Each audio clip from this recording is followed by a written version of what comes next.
Hello दोस्तों, आज हम बोतल गोदाम में काम कर जाते हैं।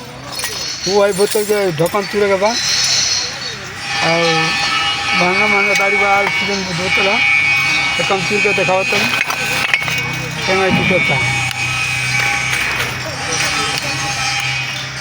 टूट गई मेरा शादी यही वाला सीजन है एक तोड़ के दिखावत है कैमरा टूटता है।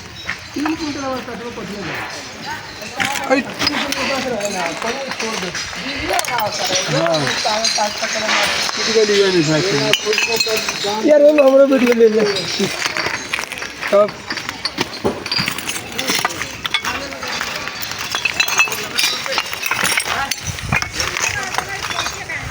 ये बोतल गोदाम के काम हो। बोतल गोदाम में ऐसा नहीं काम होला, तोड़ फाड़ तो दोस्तों कितना है दारू वाला लोग पियता उतना का दारू है ये रखा था बेचाता और ये नीचे दोस्तों उनके ये काम बा शराब बोतल तू जगवा दुकान यही दुकान को पैसा मिले तो अपने काम है।